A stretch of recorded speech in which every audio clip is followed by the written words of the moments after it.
They told us wrestling was fake. They said the drama only existed inside the ring. But what happened in the last 48 hours proves that the real chaos, the real destruction, happens when the cameras stop rolling. And I'm not talking about some minor backstage argument or a worked shoot on social media. I'm talking about handcuffs. I'm talking about flashing lights. I'm talking about a career that might actually be over before our very eyes, while the man who nearly destroyed this company is somehow positioning himself to crawl back into power. You think you've seen it all? You haven't seen anything yet. Because while we were all distracted by WrestleMania season and fantasy booking dream matches, the foundation of WWE was cracking right beneath our feet. And the worst part, the absolute worst part, some of you saw this coming and nobody listened. Let me ask you something right now, and I want you to answer honestly in the comments. Did WWE know this was coming? Did they have any idea that one of their top stars was about to become completely radioactive? Because if they did, the decisions they've made in the last few months suddenly make a terrifying amount of sense.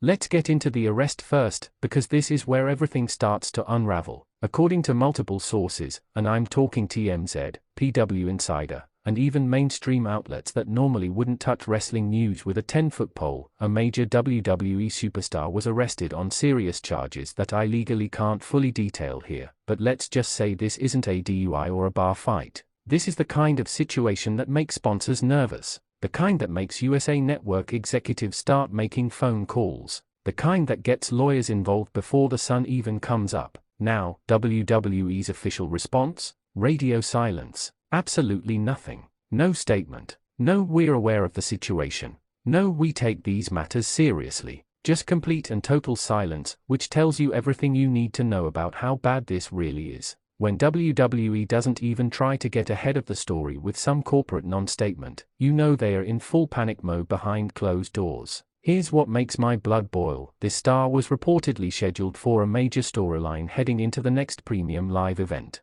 We're talking championship implications, possible main event positioning, the works. And now, poof, gone, erased from television like they never existed. And you want to know the really sick part? There are reports suggesting that certain people in WWE's upper management had heard whispers about problematic behavior for months, maybe even years. But as long as the merchandise moved and the crowd popped, nobody wanted to rock the boat. Drop a comment right now and tell me, at what point does WWE's responsibility to create a safe working environment outweigh their desire to push someone who draws money? Because that's the conversation nobody in Stamford wants to have. But here's where this story takes an even darker turn. You remember when we all thought things couldn't possibly get worse for WWE after everything that came out about Vince McMahon? The allegations, the hush money payments, the toxic work environment that was exposed for the entire world to see. We all thought, finally, this company is going to change. Finally, they are going to enter a new era with Triple H running creative and a board of directors that actually holds people accountable. Yeah, about that.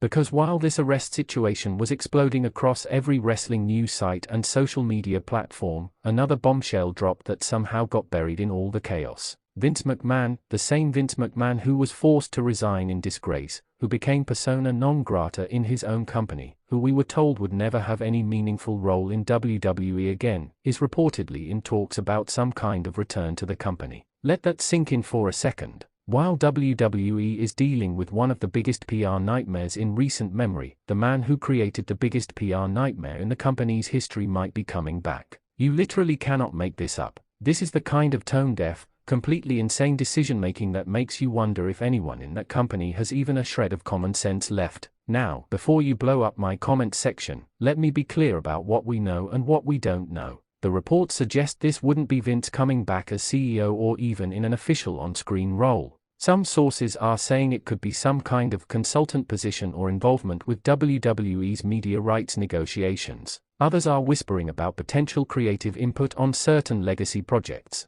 But here's the thing, it doesn't matter what the official title is. Vince McMahon being anywhere near WWE in any capacity sends a message, and that message is that nothing has actually changed. Think about it. Triple H has been busting his back trying to rebuild WWE's reputation. He's been putting on incredible shows, elevating talent that Vince would have never pushed, creating coherent storylines that actually make sense. The locker room morale is reportedly the best it's been in years. Ratings have been solid. The Netflix deal is the biggest in wrestling history. Everything was finally moving in the right direction. And now this, a major arrest that's going to dominate headlines for weeks, maybe months, and Vince possibly slithering his way back into the picture like some kind of wrestling horror movie villain who refuses to stay dead. Here's a question for the comments, and I really want to hear your thoughts on this. If Vince McMahon does return to WWE in any capacity, are you done with the company? Would that be the final straw that makes you cancel your Peacock subscription and stop watching Raw and SmackDown?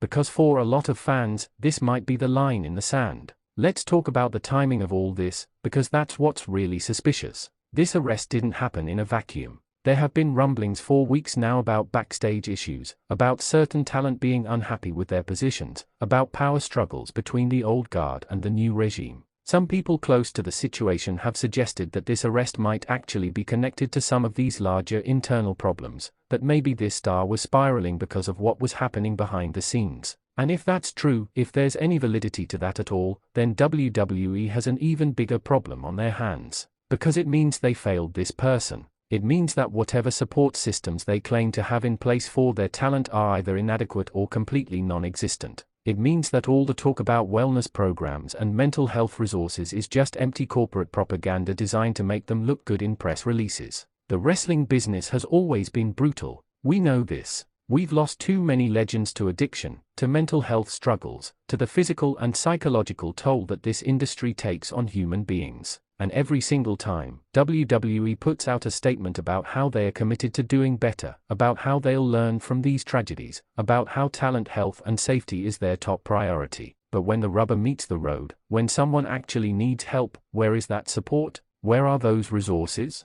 Where is the leadership that's supposed to step in before things get to the point of handcuffs and mugshots? Drop a comment and let me know, what should WWE's actual responsibility be to their performers? Should they be doing more to monitor talent behavior outside the ring, or is that crossing a line into their personal lives? Now, let's address the elephant in the room that nobody wants to talk about. This arrested superstar, whoever they are, because WWE still hasn't officially confirmed the identity, had fans, had people who looked up to them, had kids who wore their merchandise to school and practiced their catchphrases in the mirror. And those fans are hurting right now. They are confused, they are angry, they are feeling betrayed. And you know what WWE's going to do? They are going to pretend this person never existed. They'll edit them out of video packages. They'll remove their merchandise from the online store. They'll rewrite history like they always do, like they did with Benoit, like they did with so many others. And maybe that's the right call from a business perspective. Maybe you can't keep profiting off someone who's facing serious criminal charges. But what about those fans? What about the kids who need to understand what happened? Does WWE have any responsibility to address this situation head-on instead of just memory holing someone and hoping everyone forgets? The most frustrating part of this entire situation is that it was preventable. All of it. The arrest, the scandal, the chaos, the potential return of Vince McMahon to save face or stabilize the situation, or whatever excuse they are going to use to justify it. Every single bit of this disaster was completely and totally preventable if WWE actually prioritized people over profits. But they didn't, they don't, they never will, because at the end of the day, WWE is a publicly traded company that answers to shareholders and investors who only care about one thing: making money. And if pushing a problematic star makes money, they'll push them. If bringing back a disgraced former CEO makes money, they'll bring him back. If sweeping problems under the rug and hoping nobody notices makes money, then that's exactly what they'll do. Here's my final question for you, and this is the big one: can WWE actually recover from this, or are we watching the beginning of the end? Comment below with your honest opinion, and make sure you're subscribed to Wrestling Zone 1 because this story is far from over. The arrest is just the beginning. The legal proceedings are going to take months, maybe years. More details are going to come out. More stories are going to leak. And if Vince really is coming back, then we're in for a whole new level of corporate warfare that's going to make the Monday Night Wars look like a friendly handshake. Wrestling is supposed to be our escape. It's supposed to be larger than life, good versus evil, drama and excitement without real-world consequences. But this is too real. This is too dark. This is the kind of story that reminds us that behind the scripted promos and choreographed matches, there are real people making real decisions that have real consequences. So buckle up, Wrestling Zone 1 family. We're in for one hell of a ride. Make sure you hit that like button, share this video with every wrestling fan you know because they need to hear this, and drop your thoughts in the comments. And most importantly, stay tuned, because when more details break, and they will break, you know exactly where to find the truth. This is Wrestling Zone 1, and we're not afraid to say what everyone else is thinking.